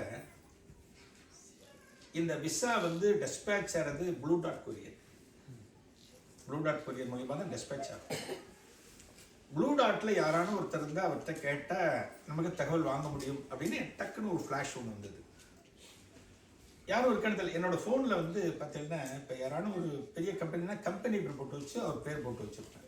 ஏன்னா அவர் கருப்பா ஷெப்பாலாம் மறந்துடும், ஞாபகம் இருக்காது. எதேச்சியாக போடும்போது ப்ளூ டாட் அப்படின்னு போட்டு ரவிச்சந்திரன் அப்படின்னு ஒரு பேர் இருந்தது. அவர் எப்போ பார்த்தோம் எங்கே பார்த்தோன்னு யோசிச்சு பார்த்தேன், டக்குன்னு ஸ்ட்ரைக் ஆகலை. நான் உடனே ஃபோன் போட்டேன், இந்த ப்ளூ டாட்டுக்கு போட்டு அந்த ரவிச்சந்திரனுக்கு போட்டு, சார் நான் சுவாமிநாதன் பேசுகிறேன், நீங்கள் ப்ளூ டாட். ஆமாம் சொல்லுங்கள் சார், எப்படி இருக்கேன்னு சொல்லுங்கள் இருக்கல அப்படின்னு. எங்கே இருக்கேன்னு, ஏர்போர்ட்டில் தான் டியூட்டி, ஏர்போர்ட்டில் தான் நான் இருக்கேன். ஏர்போர்ட்டில் கார்கோ ரிசீவ் பண்ணணும், அந்த இடத்துல இருக்காரு. என்ன விஷயம் நான் சொன்னேன், எனக்கு வந்து ப்ளூ டாட்டில் பாம்பேலேருந்து ஒரு கொரியர் வரணும் சார், என் பேருக்கு வந்திருக்கான்னு பார்க்க முடியுமா? இப்போ தான் ஒரு ஃப்ளைட் வந்தது, கார்கோ வந்தது, நாங்கள் எடுத்துகிட்டு இருக்கோம் தபாலை, கொஞ்சம் இருப்போம் அப்படின்ட்டு செல்ஃபோனை வச்சுட்டு அவங்க சர்ச் பண்ணிவிட்டு, சார் வந்துருக்கு சார், பாம்பே பாஸ்போர்ட் ஆஃபீஸ்லேருந்து வந்திருக்கு. ஆக்சுவலாக அவள் அதை டெஸ்பேட்ச் பண்ணினா அடுத்த நாள் தான் கிடைக்கும். வீட்டுக்கு வந்து கொடுக்கும் ப்ரொசீஜர்லாம் இருக்குது. அது ஹெட் ஆஃபீஸ்க்கு போகணும். அங்கே ஏர்போர்ட்லேருந்து கொடுக்க மாட்டேன். அது ஹெட் ஆஃபீஸ்க்கு போகணும். அங்கேருந்து வரும், அடுத்த நாள் தான் வரும். என் ஃப்ளைட்டு டைம் தாண்டி போயிடும். நான் அவர்கிட்ட ரெக்வஸ்ட் பண்ணேன், சார் இது எனக்கு பர்சனலாக கொடுக்க முடியுமா இல்லை நான் வந்து வாங்கிக்க முடியுமா அப்படின்னு கேட்டேன். நீங்களும் வரக்கூடாது சார், நானே கொடுத்து விட்றேன், நான் ஒரு ஆளை போட்டு கொடுத்து விட்றேன்னு சொல்லிட்டு அடுத்த அரை மணி நேரத்தில் இந்த விசா காப்பி எனக்கு வந்தது. பாஸ்போர்ட்டில் ஸ்டார்ட் பண்ணி போவோம். உடனே இந்த இது ஒரு காப்பி எடுத்து நியூசிலாந்துக்கு அனுப்பிச்சேன். அவருக்கு சந்தோஷம் தாங்க முடியல. என்ன சார் பேசி ஒரு மணி நேரம் ஆகுது, அதுக்குள்ளே விசா வந்திருக்கு அப்படின்னு சொன்னேன். இது எப்படின்னா, அவரை நம்ம பிடிச்சிட்டோம் அப்படின்னா எல்லா சந்தர்ப்பத்திலையும் நம்ம கூடவே இருப்பார். 24/7. நமக்கு ஏதாவது ஒரு ஆக்சிடென்ட் ஆகணும், ஒரு வண்டியிலேருந்து கீழே விழணும் அப்படின்னு நமக்கு விதி இருந்தாலுமே குருநாதருடைய அனுகிரகம் இருந்தால் நம்ம கீழே விழ மாட்டோம். லேசாக ஸ்லிப் ஆகும். பைக்லேருந்து லேசாக ஸ்லிப் ஆகி கீழே விழுவோம், எந்திரிப்போம், சட்டையை தொலைச்சிப்போம், ஒன்றும் இருக்காது. குருநாதர் கர்மா முழுக்க எல்லாருக்கும் எடுக்க மாட்டார். இந்த கர்மாவோட பர்சன்டேஜை குறைப்பார் குருநாதர் குறைப்பார். திருவண்ணாமலையில் பெரிய மகான்கள், சேஷாத்ரி சுவாமிகள், ரமண மகரிஷி, யோகிராம் சரத்குமார், நிறைய மகான்கள்லாம் திருவண்ணாமலை. யோகிராம் சரத்குமார் அப்படிங்கிறவர் எல்லாருக்குமே ஓரளவு தெரிஞ்ச மகான். விசிறி சாமியார் அப்படின்னு சொல்லி ஒரு விசிறி வச்சுட்டே இருப்பார். இந்த பக்கம் பார்த்தா சேர்மனார் சிகரெட் வச்சுருப்பார். இந்த சிகரெட் வச்சு அடிச்சுட்டே இருப்பார். இந்த சேர்மனார் சிகரெட்டுன்னு அந்த காலத்தில் பார்த்தோம்னா, நம்மலாம் காலேஜ் படிக்கும்போது பார்த்தோம்னா, அந்த ஒருத்தன் ஒரு 10 அடி தள்ளி சேர்மன் பிடிச்சாங்கன்னா நம்ம இப்படிமோ அது அவ்வளவு இதுவாக இருக்கும் அந்த சிகரெட்டு. ஆனால் அவர் சேர்மன் பிடிச்சிட்டு இருப்பார். அப்படி ஒரு மல்லிகைப்பூ ஸ்மெல் வரும். பக்கத்தில் உட்காந்துவாங்க. அவர் சிகரெட் பிடிக்கிறாருன்னா அதுக்கான அர்த்தம் என்ன அப்படின்னா, யார் யார் பக்தர்கள் வந்திருக்காளோ அவ கர்மாவை அவர் புகைச்சு அக்னி ஆக்கி அந்த கர்மாவை கரைக்கிறார். அதான் அதனுடைய அர்த்தம். அது சில பேர் என்ன பண்ணுவான், அவரே தம் அடிக்கிறார், அது பைத்தியக்காரர். அவர் வந்து அக்னிக்குள்ள கையை விட்டு எடுப்பார்.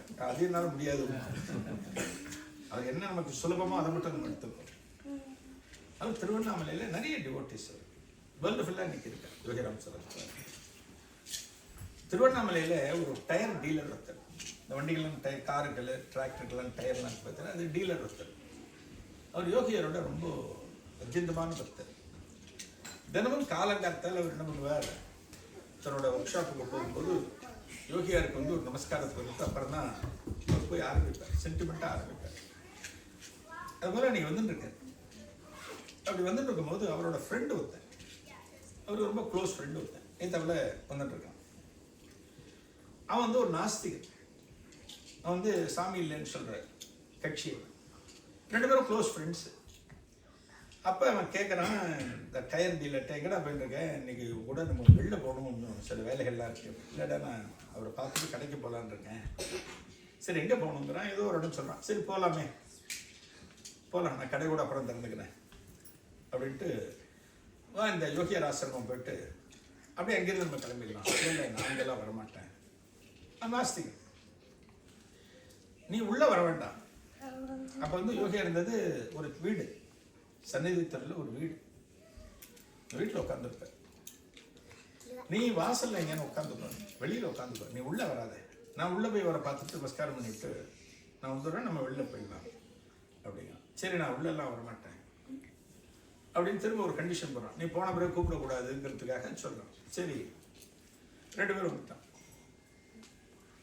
2 பேரும் வந்த உடனே இந்த டைண்டில் என்ன பண்ணுறார், ஃப்ரெண்டை நீங்கள் நெல் நான் பார்த்துட்டு வந்துடுட்டு ஒரு வழக்கமாக உள்ளே வர. யோகிராம் உட்காந்துருக்கார், யோகிராம் சரத்குமார் உட்காந்துருக்கார், கூட டிவோட்டிஸில் உட்காந்துருக்கார். யோகிராம் சரத்குமாருடைய நாமாவை சொல்லிட்டு இருக்கார். யோகிராம் சரத்குமார், யோகிராம் சரத்குமார், யோகிராம் சரத்குமார் ஜெய் குருராயர். அதான் அவருடைய நாமம். அந்த நாமத்தை யார் ஒருத்தர் சொன்னாலும் அவங்ககிட்ட நான் வருவேன். யோகியர் சொல்லியிருக்கார், வாழும் காலத்திலேயே அந்த மகன் சொல்லியிருக்கார். அவருடைய பக்தர்கள் அந்த நாமத்தை சொல்லிகிட்டே இருப்பார். நீங்கள் திருவண்ணாமலையில் யோகியர் ஆசிரமம் எல்லாம் இடைவிடாமல் அந்த நாமத்தை யாரான ஒருத்தர் இந்த இடத்துல உட்காந்து ஜபிச்சுட்டே இருப்பார். யோகிராம் சரத்குமார், யோகிராம் சரத்குமார், யோகிராம் சரத்குமார் ஜெய் குருராயர் சொல்லிகிட்டே இருப்பாங்க. இவன் எல்லாம் உள்ள சொல்லிட்டு இருக்கா. இவர் போகிறார், யோகியருக்கு நமஸ்காரம் பண்ணுறார், ஒரு ஏதோ கேட்குறார், பதில் சொல்கிறார், உட்காரு அப்படிங்கிறார். உட்கார்றார். உட்கார்ந்த உடனே கொஞ்ச நேரத்தில் யோகியார் கேட்குறேன், அவன் கூட இன்னொருத்தவன் தானே அவன் இங்கே அப்படிங்கிற. நேரம் பார்த்தா தெரியாது, அவன் இங்கே ஓரமாக இருக்கிறான். அதான் மகான்கள் அப்படிங்கிறவர், அதான் மகான்களுக்கு உண்டான சக்திங்கிறது. உன் கூட இன்னொருத்தவன் தானே அவன் இங்கே அப்படிங்கிற. வெளியில் நிற்கிறான். இப்போ வெளில போகணும் 2 பேரும் அப்படிங்கிற. அவனையும் உள்ளே கூப்பிட்டு அப்படிங்கிற. சொன்னோடனே இவர் சொல்லி பார்க்குற. இல்லை அவன் அப்படி மேலே ஆரம்பிக்கிற.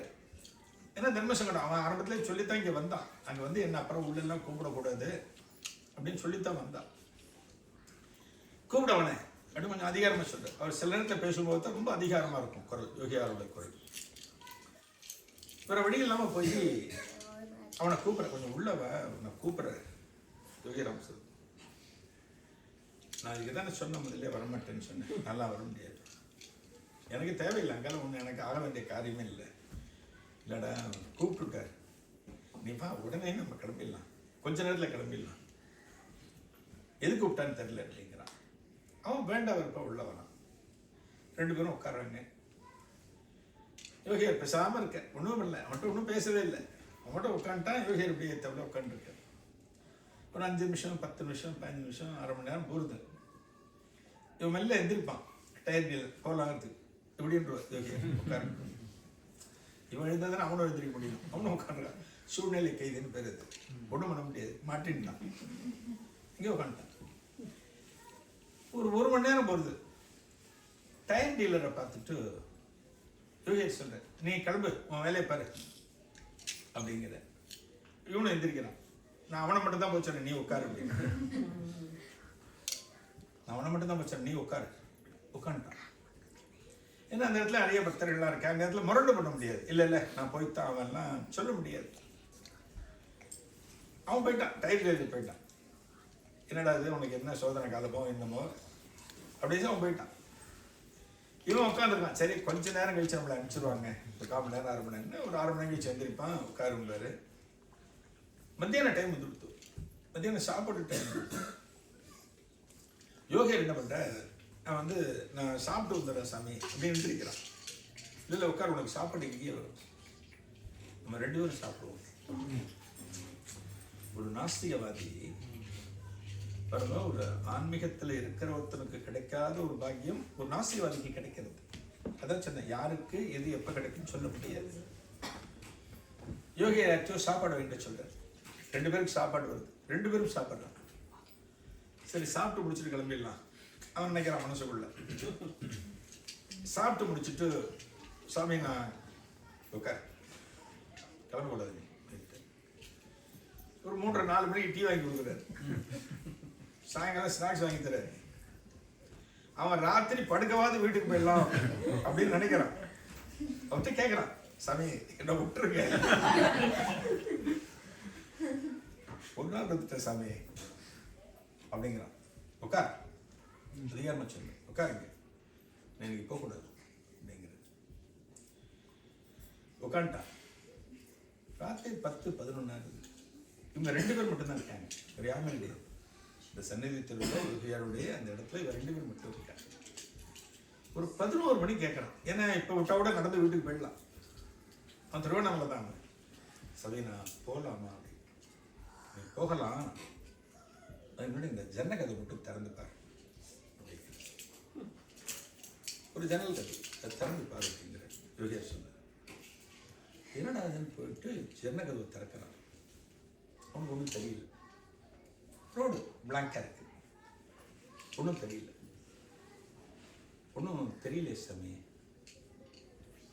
இப்போ பார் அப்படிங்கிற யோகியார். ஃபியூ செகண்ட்ஸ் கழிச்சு இப்போ பார் அப்படிங்கிற. பார்த்தா யமன் நிற்கிறான். யமன் நிற்கிறான். அன்னைக்கு எங்கேயோ ஒரு இடத்துல பேசுவோம் சார், யமன் வந்தால் நம்மளுக்கு வந்தால் நம்மளுக்குலாம் தெரியாது. யாருக்கு தெரியும்? மகான்களுக்கு தெரியும், யோகியாருக்கு தெரியும். யோகியர் என்ன பண்ற, தன்னோட சக்தி மூலமா அவனுக்கு தெரிய வைக்கிறார். அவன் பார்க்கறான். ஏமா நம்ம சினிமாவில் பார்ப்போம் இல்லையா, இவனுக்கு மேலே உட்காந்துருக்கான், கையில் பாசக்கயிறு வச்சுட்டு இருக்கான், நிற்கிறாங்க. பார்த்த உடனே அவனுக்கு பகீர்னாகுது. அதாவது அந்த சாவோட விளிம்புக்கு நம்ம போறோம் அப்படின்னாலே நமக்கெல்லாம் எப்படிப்பட்ட இது வந்திருக்குங்கிறதெல்லாம் அனுபவிச்சு வாழ மட்டும்தான் தெரியும். ஒரு பெரிய வியாதியில் ஒரு கொரோனாவில் அட்மிட் ஆகி உயிர் இருக்கா இல்லையான்னு தெரியாமல் போய் கடைசி நேரத்தில் படிச்சது அந்த மாதிரி அனுபவப்பட்டவளுக்கு மட்டும்தான் தெரியும். அவன் பார்க்குறான், பதறி போகிறான். யோகியார் சொல்கிற, நீ இப்போ வெளியே பண்ண உன் உயிரை பிடிச்சிக்கோ, இன்னையோட உன் வாழ்க்கை முடியுது, இன்னையோட உன் வாழ்க்கை முடியுது. அவன் இப்போ இல்லை, ரொம்ப நேரமாக நிற்கிறான். யார் எம்மனை சொல்கிறேன், நீ மத்தியானம் சாப்பிட்டு போயிருந்தா உன்னை பிடிச்சிருப்பான், டீ சாப்பிட்டு போயிருந்தா உனக்கு பிடிச்சிருப்பான், சாயங்காலம் 7 மணிக்கு போனால் பிடிச்சிருப்பான். அதனால தான் உன்னை நான் இங்கே வச்சுருக்கேன், இப்போ நீ வீட்டுக்கு போகிறது போகலாம் அப்படிங்கிற. எப்படி போவான்? இப்போ பிறந்தா போகலாம் நீ அப்படிங்கிற. காலில் விடுறான், யோகியார் காலில் விடுறான். சுவாமின்னு கண்ணில் ஜல்லம் விட்டு கதறான், உட்காத்தி வைக்கிற, இன்னைக்கு ராத்திரி இங்கே காலையில் நீ போகலாம் அப்படின்னு சொல்லி காலையில் இந்த ஜன்னலை பாரு அப்படிங்கிற. யமன் இல்லை, போயாச்சு. உனக்கு வந்த சாவு, உன்னை உயிரை பறிக்கிறதுக்காக வந்த யமன் விரட்டப்பட்டு விட்டான், போயிட்டான். நீ இப்போ கிளம்பி வீட்டுக்கு போ, உனக்கு வாழ்க்கை என்பதுதான் ஆரம்பம் அப்படிங்கிற. அதாவது ஒரு மனுஷனுடைய வாழ்க்கையை காப்பாற்றக்கூடியது யார் அப்படின்னா டாக்டர் கிடையாது. டாக்டருக்கு மேலே இருக்கிற மகான்கள், தெய்வங்கள். அவன் நினைச்சத்தான் காப்பாற்ற முடியும். அப்படின்னா நம்ம யாருக்கு கட்டுப்பாட்டோடு இருக்கணும் அப்படின்னா மகான்களுக்கு மட்டும்தான் கட்டுப்பாட்டோடு இருக்கணும். அவதான் நமக்கு எல்லாமும் செய்யக்கூடிய. இது போல பல பேர், மகாபரிவா டிவோட்டிஸ்லாம் பல பேர் சொல்லுவார், நான் வந்து சாவோட விளிம்புக்கு போயிட்டேன், என்னமோ இந்த பெரியவாட என்னை காப்பாத்தினார் அப்படின்னு நம்ம ஒரு உணர்ச்சி வசப்பட்டு சொல்லணும். பார்த்தோம் அப்படின்னா அது ஒரு வகையில் உண்மையா இருக்கும். ஏதாவது ஒரு வகையில் மகாபரிவா யாரோ ஒருத்தன் வந்து அவனை தடுத்து காப்பாற்றி இருக்கலாம், அவனுக்கு தெரியாம இருக்கல.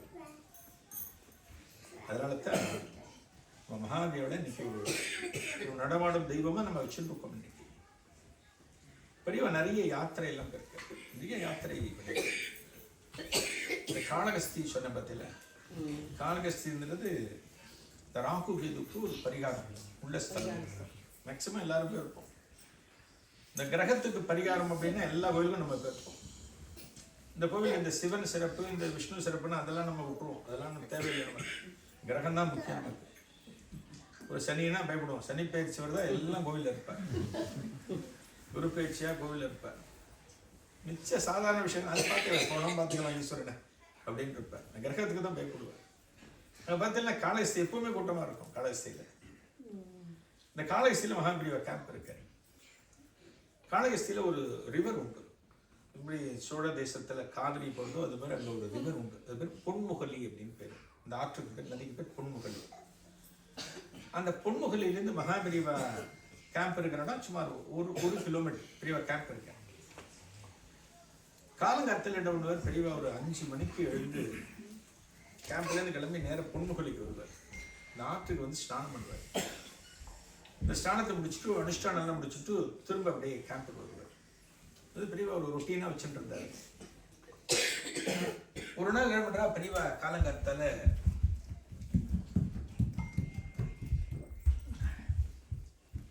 கிளம்பி இப்படி பொன்முகலிக்கு வர, ஸ்நானம் முடிச்சுட்டு அனுஷ்டானம் முடிச்சுட்டு அங்கிருந்து தன் கூட வர ஒரு சிப்பந்தியோட பெரியவா ரிட்டர்ன் ஆகிட்டு இருக்காரு, திரும்பிட்டு இருக்காரு.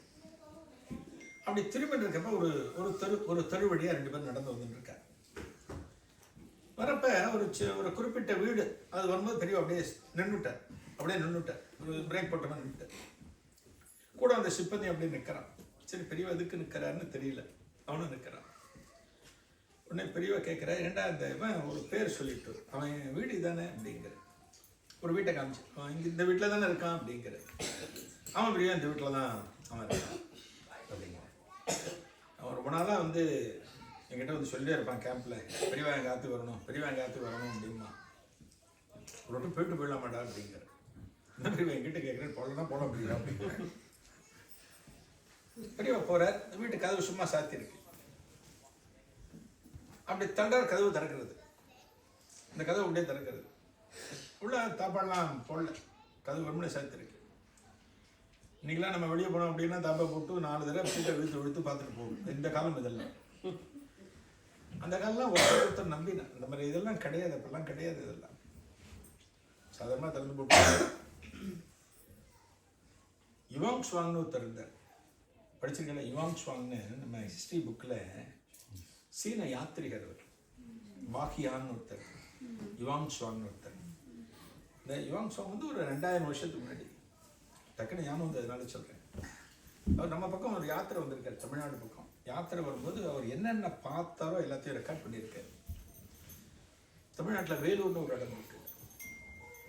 வேலூர் எதுக்கு ஃபேமஸ்னா, எதுக்கு ஃபேமஸ் வேலூர்? அதான் சொல்லுவேன், சிஎம்சி யாரும் சொல்ல மாட்டா.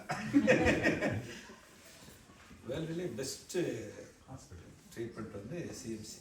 ஆனால் ஜெயிலூர் ரொம்ப ஃபேமஸ், நிறைய பேர்லாம் அங்கே இருந்திருக்காருல்ல. இது ரெண்டும் வேலூரில் ஃபேமஸ். அந்த வேலூர்ல என்ன சொன்ன, யுவாங் ஷுவாங் அவர் அந்த வேலூருக்கு வந்திருக்காரு. ஒரு மத்தியான நேரத்தில் அங்கே இருக்கிற ஒரு கடத்தல் வழியாக வர யுவாங் ஷுவாங் அங்கே ஒரு கடையில் எப்படின்னா தங்கத்தை வந்து கொட்டி வச்சிருக்கான். தங்கம் அனுபவத்தில் அதை குமியலை வச்சிருக்கான். பக்கத்தில் பார்த்து இந்த கத்திரிக்காயெல்லாம் குமிச்சு வைக்கிற மாதிரி, வெண்டைக்காய் குமிச்சு வைக்கிற மாதிரி அவன் குமிச்சு வச்சிருக்கான். அதை வந்து அவர் தன்னோட இதில் எழுதியிருப்பார். அதாவது நம்ம தமிழ்நாடு எந்த அளவுக்கு வளமாக இருந்திருக்கு அந்த நாட்களில், அது விஷயம் இல்லை, குமிச்சு வைக்கிற விஷயம் இல்லை. அவன் குமிச்சு வச்சுட்டு மத்தியானம் வீட்டுக்கு சாப்பாடு எப்படி போகிறான்னா, அந்த துணி இருக்கு பத்தில, ஸ்க்ரீன் ஒன்று இருக்கு பத்தில, அதை தொங்க விட்டுட்டு போயிடுவானா. வந்து பார்த்தா ஒரு தங்கம் கூட கிடையாது, யாரும் எடுத்துக்க மாட்டான், எல்லாம் அப்படியே இருக்கும். அது எல்லாம் அப்படியே இருக்கும். அது வந்து அவர் எழுதியிருக்காரு. நம்மளாம் பழசை படித்து தான் பெருமைப்பட்டுக்கணும். ஓ, நம்ம ஊர் அந்த நாளில் ரொம்ப செக்யூர்டாக இருந்தது அப்படின்னு பெருமைப்பட்டுக்கணும், அவ்வளோதான். அது கூட பார்த்தோம் அப்படின்னா அந்த அளவுக்கு இருந்த தேசம். ஆனால் இப்போ பார்த்தோம் அப்படின்னா அதெல்லாம் ரொம்ப குறைஞ்சி போச்சு. பெரிய அந்த ஆற்று கதவு அப்படியே கதவு திறந்து விட்டு டக்குன்னு பெரிய உள்ள போகிற சிப்பந்தி பின்னாடி வரும். நேரம் போனால் அந்த இடத்துல பூஜை ரூம் இருக்கு. பெரியவ யாரை பார்க்கணும்னு வந்திருக்காரோ அவர் காலங்காலத்தால குளிச்சு முடிச்சுட்டு சிவ பூஜை பண்ணிட்டு இருக்காரு. அந்த பக்கம் பார்த்து பெரியவ பின்பக்கமாக போகிறார், அவரோட முதுகு பக்கமாக போகிறார். ஸோ அவர் வந்து பார்க்கறதுக்கான சந்தர்ப்பம் கிடையாது. பெரியவா இருந்தால் அவருக்கு தெரியாது. அவர் எல்லாம் பூஜை முடிச்சுட்டு ஆரத்தி காமிச்சிட்டு இருக்காரு. கரெக்டாக பெரியவா உள்ள நுழைஞ்சிருக்காரு. பக்கத்துலேயே இந்த சிப்பந்தி நிற்கிறான். இந்த சிப்பந்தி அவனுக்கு சொல்லலான்ட்டு ஒரு 2 அடி எடுத்து வைக்கும்போது இப்படின்றார் பெரியவா, தெளி அப்படியே நீ கம்முன்னு அப்படிங்கிறார். பெரியவா அப்படியே நின்றுருக்காரு, பார்த்துட்டு இருக்கேன். பூஜை எல்லாம் பண்ணி முடிச்சுட்டு கற்பூரத்தை ஊற்றிட்டு எழுந்து நமஸ்காரம் பண்ணிட்டு அது வரைக்கும் திரும்பலை. பெரியவா இருக்கிறது கவனிக்கல. முடிச்சுட்டு அந்த நைவேத்தியத்துக்கு அன்றைக்கி என்ன வச்சுருக்கான் அப்படின்னா கல்கண்டு, கட்டி கல்கண்டு நைவேத்தியத்துக்கு வச்சுருக்காரு அந்த ஆசாமி. பெரியவா பக்தர்கள் ட்ரை ஃப்ரூட்ஸ்லாம் வைப்போம். இப்போ அன்னம் வைக்க முடியல அப்படின்னா முந்திரி, திராட்சை, கல்கண்டு இதெல்லாம் வச்சு சுவாமிக்கு நைவேத்தியம் பண்ணலாம். இந்த கட்டி கல்கண்டு நைவேத்தியம் பண்ணுறேன். நம்ம ஏதாவது நைவேத்தியம்லாம் பண்ணி முடிச்சுட்டு ஆரத்திலாம் காமிச்சு முடிச்சப்பறம் என்ன பண்ணுவோம், ஒரு முந்திரி திராட்சையில் 2 எடுத்து வாயில் போட்டுப்போம். சுவாமி பிரசாத்னு வாயில் போட்டுப்போம். சுவாமிக்கு நைவேத்தியம் ஆகிடுது, அதனால் வாயில் போட்டுப்போம். அவர் என்ன பண்ணுறாரு, கட்டி கல்கண்டில் ஒரு பெரிய கல்கண்டு எடுத்து வாயில் போட்டுட்டார். கல்கண்டு பார்த்தீங்கன்னா அந்த காலத்தில் கட்டி கல்கண்டுலாம் இப்போ ரொம்ப கம்மி வருது. இந்த கட்டி கல்கண்டை கடிக்க முடியாது இந்த ஜென்ரேஷனால். போன ஜென்ரேஷன் முடியும். இந்த ஜென்ரேஷன் படித்தா கல்கண்டு உடையாது, உள்ள இருக்கிற பல்லு உடையாது. அவ்வளோ ஸ்ட்ராங்காக இருக்கும் கட்டி கல்கண்டுங்கிறது. அதனால தான் நம்ம டைமண்ட் கல்கண்டு நம்ம சௌரியத்துக்கு ஏற்ற மாதிரி எல்லாமே மாறிட்டு இருக்கும். ஈஸியாக மாறிட்டு இருக்கும் எல்லாமே. நல்ல பொடியெல்லாம் வச்சு தேய்ச்சோம், பல்லு பொடி வரல, அப்புறம் பேஸ்ட்டு வந்தது. நம்ம சௌரியத்துக்காக எல்லாமே மாறிட்டு இருக்கும். அது போல் டைமண்ட் கல்கண்டு நீ துணுண்டாக இருக்கும், சின்னதாக 4 போட்டால் ஈஸியாக கரைஞ்சி உள்ளே போயிடும். இந்த கட்டி கல்கண்டு எடுத்து வாயில் போட்டேன். பெருசு பெரிய பீஸ் அது, அவ்வளோ சீக்கிரம் கடிக்க முடியாது. கொஞ்சம் வாயில் வச்சு சூ பண்ணிட்டு இருந்து அப்புறம் தான் அது ஜீரணமாக்குது. அவர் வாயில் போட்டு அப்படி திரும்புற பெரியவர் நிற்கிறார். வாயில பெரிய கல்கண்டு, இங்கே பெரியவர் நிற்கிறார். வாங்குவா பெரியவன்னா கல்கண்டு கீழே பெரிய கல்கண்டு டக்குன்னு முழுக முடியாது, தொண்டையில் மாட்டேன்றோம், கடிக்க முடியாது. கடிச்சா டைம் ஆகும், அது ஜீரணமானதுக்கு டைம் ஆகும். அவர் தவிச்சுட்டு நிற்கிறார். பெரியவாளை பார்த்துட்டு ஒன்றும் சொல்ல முடியாமல் இப்படி கையை கூப்பிட்டு நிற்கிறார். பெரியவாளுக்கு நம்ம தமாஷெலாம் ரொம்ப பிடிக்கும்.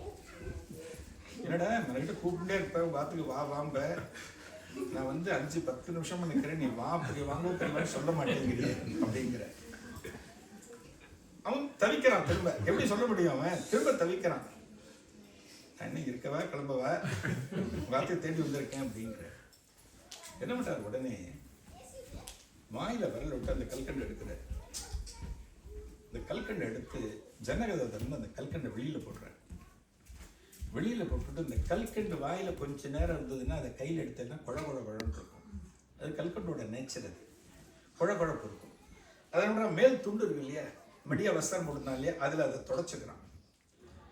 அதை தொடச்சிட்டு இந்த கையை இதோட சேர்த்துக்கிறான், அந்த குழப்பு போகணுங்கிறதுக்காக. அதாவது எச்சல் வெளியில் போட்டாச்சு, அதை துண்டுக்கு டிரான்ஸ்ஃபர் பண்ணியாச்சு, இந்த கையில் வந்து கொடுத்து இந்த கைக்கு டிரான்ஸ்ஃபர் பண்ணியாச்சு. அடுத்து பூமாதேவி கீழே 2 கையை வச்சு நமஸ்காரம் பண்ணுறான். வாங்க பெரியவா அப்படின்னு நமஸ்காரம் பண்ணுறான். பெரியவா சொல் இப்போ தானே எனக்கு சந்தோஷமா இருக்கு அப்படிங்கிற. பக்கத்தில் இருக்கிற சிப்பந்திக்கு தூக்கி வாரி போடுறது. என்னடா இப்படிப்பட்ட ஒரு அபிஷ்டுவை பார்க்கறதுக்காக பெரியவா கஷ்டப்பட்டு இவனை பார்த்துட்டு போயிடலாமா அப்படின்னு பெரியவா கேட்ட. என்ன பிராமணன் இவன், கல்கண்டு எடுத்து கையில் எடுத்து வெளியில் தூக்கி போடுறான், துண்டில் தொடச்சிக்கிறான், இந்த கையிலேருந்து இந்த கைக்கு டிரான்ஸ்ஃபர் பண்ணுறான், கீழே தொட்டு வேற நமஸ்காரம் பண்ணுறான். பெரியவா சொல்ல மாட்டாளோ, ஏண்டா இல்லை நம்ம பிராமணனை இந்த கல்கண்டு எடுத்து கையில் எடுத்து வாயில் போடுற, அட்லீஸ்ட் கையாவது அலம்பிக்கலாம், அலம்பவே இல்லை துண்டில் தொடச்சிக்கிற, திரும்ப இந்த கையில் தொடச்சிக்கிறேன்னு கேட்கலாமே அப்படின்னு கூட வந்த சிப்பந்திக்கு மனசில் ஓடுறது. பெரியவன்கிட்ட பேசுகிற க்ஷேமாலாவெல்லாம் பேசிட்டு ரொம்ப சந்தோஷமாக இருக்கு உங்கள் ஆத்துக்கு வந்தது எனக்கு அப்படிங்கிற. திரும்ப இவனுக்கா கடுன்னு இருக்கு இந்த சிப்பந்திக்கு. சரி நான் கிளம்புறேன் அப்படின்னு பெரியவா சொல்லிட்டு திரும்பும்போது இந்த சிப்பந்தி பெரியவாளே பார்த்து நிற்கிறான். என்ன ஏதோ கேட்கணும்னு தோன்றது போல இருக்க, இங்கே கேளு அப்படிங்கிற. அதான் பெரியவா நடத்துகிற லீலை, இங்கே கேளு அப்படிங்கிற.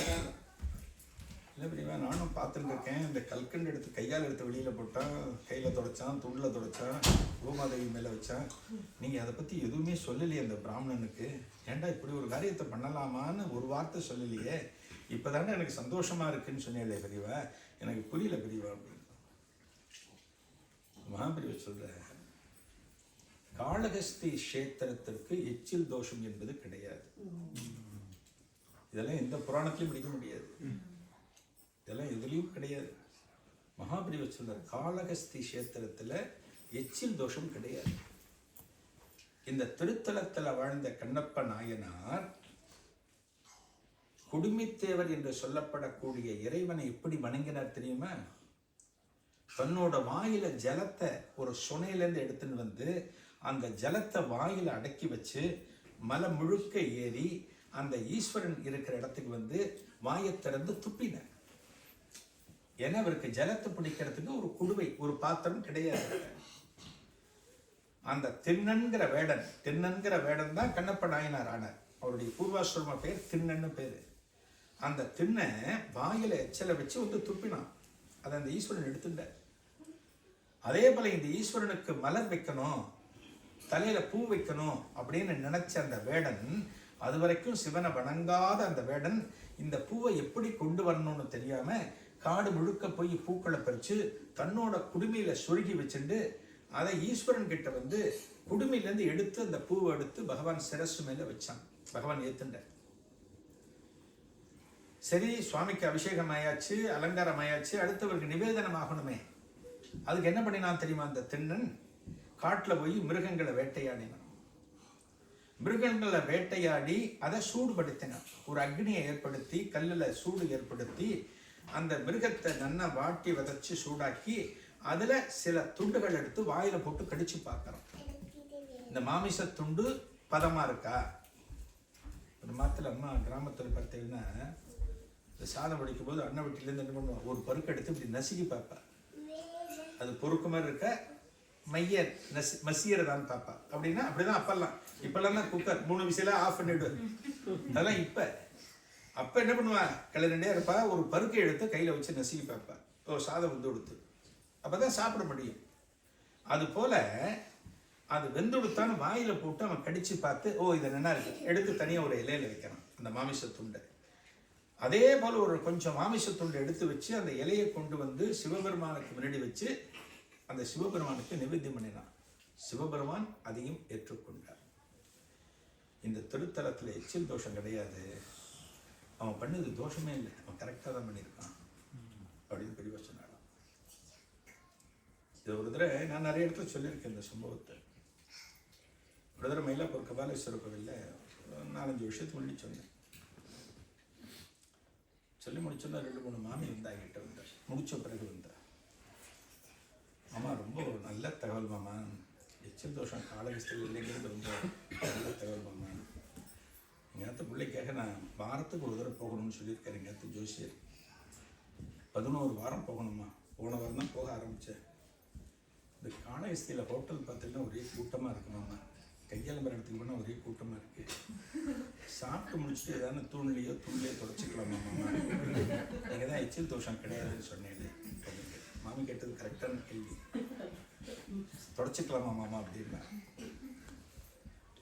சொன்னேன். கண்ணப்ப நாயனார் மாதிரி உங்களுக்கு பக்தி இருந்ததுன்னா நீங்கள் தாராளமாக தொடச்சிக்கலாம். எப்படின்னா அவன் பண்ணுறானே நம்ம ஏன் பண்ணக்கூடாதாங்கிறதுக்கு அவளுக்கு இருக்கிறது நமக்கு இருக்கான்னு ஒன்று இருக்கு இல்லையா, அது பார்க்கணும் இல்லையா. நம்ம மற்ற விஷயங்களை பார்த்து பார்த்து பிரமிக்கிறோமே தவிர அது மாதிரி நாம ஏன் மாற மாட்டேங்கிறோம் அப்படிங்கிறத நம்ம யோசிக்க மாட்டேங்கிறோம். அதுதான் அடுத்த ஸ்டேஜுங்கிறது. இப்போ நம்மளாம் என்ன பண்ணுறோம், பெரியவாளை நம்ம நமஸ்காரம் பண்ணணும், பெரியவாளுக்கு ஒரு பூஜை பண்ணணும் அப்படின்னா ஒரு பெரிய படத்தை வைப்போம், ஒரு பெரிய விக்கிரகத்தை வைப்போம். அதை பார்க்கும்போது ஒரு ஒரு 10 செகண்ட் கண்ணை திறந்துட்டு பார்க்குற போது பெரியவர் நமக்கு அனுகிரகம் பண்ணாத மாதிரி ஒரு ஃபீலிங் நமக்கு கிடைக்கும். இது வந்து ஆரம்ப ஸ்டேஜ் தான். இது பெரிய பக்திங்கிறது எப்படி இருக்கணும், பணமே கூடாது, ஒன்றுமே கூடாது, சுவாமி ரூமே இருக்கக்கூடாது, நம்ம மனசுக்குள்ள பகவான் இருக்கணும். அதுதான் அடுத்த ஸ்டேஜ், அதுதான் கடைசி ஸ்டேஜ். அந்த காலத்தில் முனிவர்கள்லாம் வாழ்ந்தாலே, முனிவர்கள்லாம் காட்டில் தவம் பண்ணாலே, யாரும் நெத்தியில் உபூதி போட்டுண்டு சாமி படத்தெல்லாம் வச்சுட்டு பண்ணாலே கிடையாது. பகவானை மனசுக்குள்ள கொண்டு வர்றது ஒண்ணுதான் மனுஷ பக்தியுடைய இறுதி ஸ்டேஜ். அப்படி நம்ம உட்காத்தி வச்சுட்டோம், பகவான் இந்த இடத்துல உட்காத்தி வச்சுட்டோம், பெருமாளை உட்காத்தி வச்சுட்டோம், பெரியவாளை உட்காத்தி வச்சுட்டோம், சிவபெருமானை உட்காத்தி வச்சுட்டோம், நமக்கு இன்னைக்கும் பக்கத்திலே இருப்பார், நம்ம தப்பு பண்ணக்கூடாது, நம்ம உண்மை பேசணும், நம்ம நேர்மையா இருக்கணும், நம்ம நல்ல காரியம் பண்ணணும் அப்படின்னு நம்ம நினைக்க ஆரம்பிச்சோம் அப்படின்னா இந்த பூஜரம் பார்த்தாலே நமக்கு வெறுமையா தெரியும். வரணும், அந்த ஸ்டேஜ் வரணும் நமக்கு. அதுதான் அடுத்த ஸ்டேஜ். அது எல்லாருக்கும் வரணும். அது எப்படி வரும், படிப்படியாக தான் வரும். ஒரே ஸ்டேஜில் 4 படியாக தாண்ட முடியாது, ஒரு படியாக தான் ஏறணும். அந்த அனுகிரகத்தையும் மகாதேவை தான் எல்லாருக்கும் கொடுக்கணும்னு பிரார்த்தனை பண்ணி நன்றியோடு நிறைவு செய்கிறேன். நன்றி, வணக்கம்.